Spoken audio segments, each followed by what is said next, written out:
Hi, this is Charlie giving you Monday's market commentary, and I hope you're very well. Before we go into the market commentary, I'm just going to run through something with you. A friend of mine was over at the weekend, and his other half, who's a trader friend, who's a trader as well as a mate of mine, and we were having a chat at one point. We were talking about his traders that he looks after.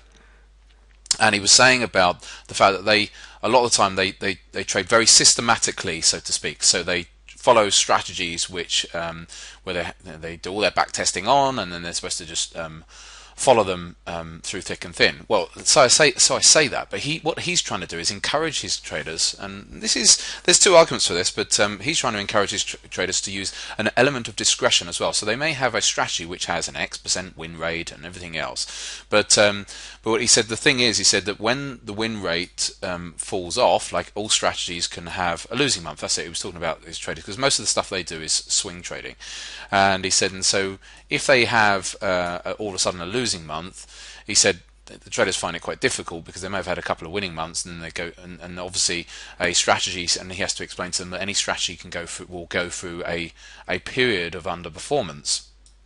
And so he said, but what he's trying to do is, rather than them just taking trades, just literally just following the system, which is nothing wrong with it, because by the end of the year, it'll have all have evened itself out, and the traders will have done fine by doing that. But sometimes it can mean it's quite hard at the time when it's going through a losing period. He said, but he's trying to get them to use an element of discretion as well. So getting them to look at the bigger picture at the time when they're taking a setup and saying, yes, I know this qualifies as a setup, but this and this are going on, and so maybe I'll pass on this one. Now, and I said to him, I said, well, look, here's an easy way that that's how I trade a lot of the time. I have some trades that I take which are more systematic, and others which is more discretionary. I said, because the thing is that if I get a setup but I don't like it because it may qualify for the setup that I'm taking by itself. So if I put a square in here and it ticks all the boxes, so to speak, as I've put a square in, so it ticks the box. But as far as the strategy is concerned, but when I look at the higher time frame, it may be there's something else going on, then I might pass on that. And I said, well, the reason and how I justify it to myself is I'll say, well, look, even if I'd have taken that trade and let's say it had have worked out, I may have traded it badly if I was not confident in that trade. So I use my skills as a trader, my experience as a trader, to say, actually, on this occasion, although I've got a setup on this time frame, looking at the bigger picture, I don't like the setup. Then I won't take it. And so it's just something to consider, because and you have to say to yourself, well, actually, if I did take that trade, if I traded it badly, is that going to do me any favors? So that then comes back down to confidence, and I'm a confidence trader, so I like trading when I'm confident in my setup. Now, it doesn't mean to say that I'm confident in that I think that it's 100% going to win and make and become a profitable trade, but it's certainly 100% confidence in that I think, okay, yes, if this ticks all the boxes, I'm very comfortable with it. If it loses, it loses, but I do feel very comfortable, and I know that I'll be able to trade this trade comfortably, and that's a big difference. So just something to bear in mind, because sometimes you take a trade where you don't feel comfortable about it, and you'll just end up trading it badly. So why bother taking it in the first place? I'll take trades based on all of my confidence levels, because then I know that if I am confident in that trade, then I will trade it better, and I'll manage the trade well, as opposed to if I'm not. So just something to bear in mind when you're trading systematically. Now, by the end of the year, your strategy will be fine and will trade really well. But for his people, they do, like I say, it's all sort of daily chart stuff that they do. But I thought, okay, that's not a bad little explanation. I can use that on Monday's video update. So there you go. So just something to bear in mind. Confidence is such an important part of your trading.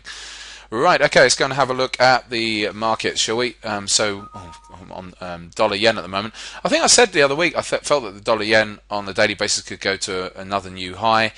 Still got that divergence there on the weekly charts, and that's still going to be playing, coming into consideration on the weekly time frame unless price really breaks out and goes much higher. So overall, I think I did some analysis. I don't know if I can't remember if I did it in the video update. I did it in the room, but with our traders. But certainly, I see in the much bigger picture. So we go out to like a monthly chart here of the dollar yen, and if I can, I can't come out, scroll out any further. But I really see. I think it was about 108 being the next upside overall target on the monthly time frame. But you've got to consider that it's had a really good run, but it's still on the outside of its bands here on the monthly chart.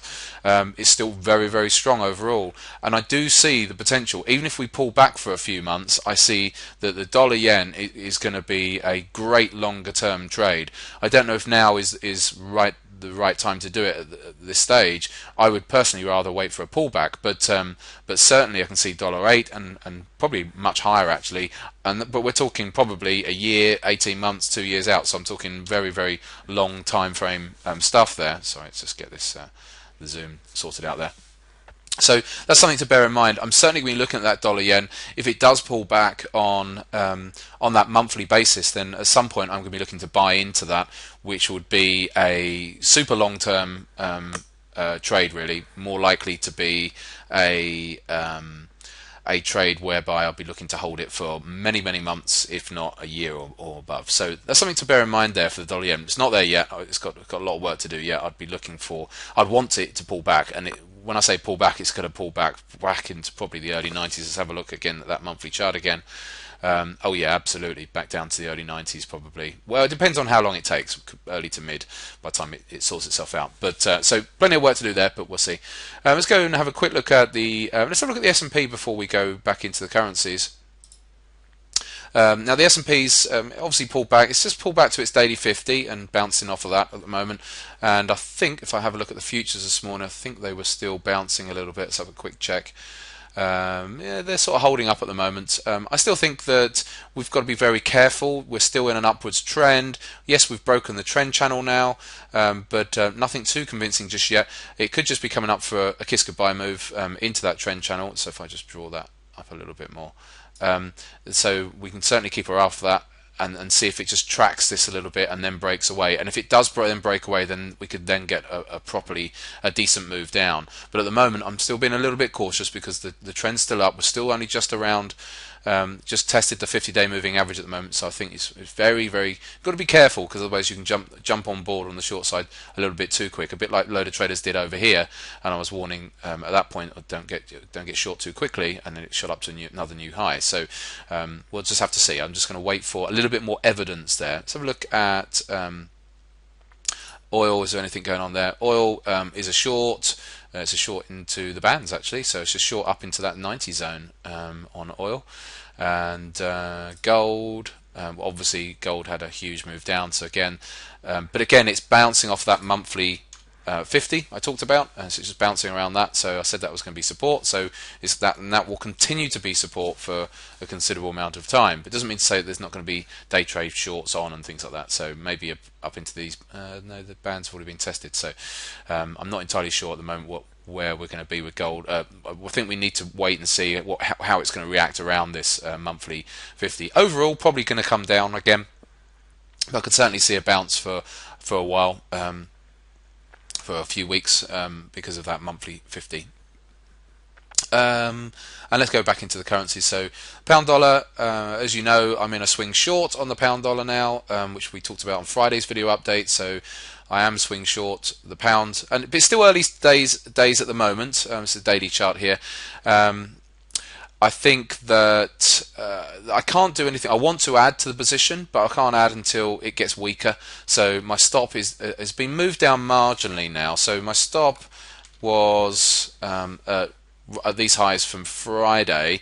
Remember, I was triggered in on Friday morning at 153.20 and took a bit of heat. My stop was at the prior highs just off the screen.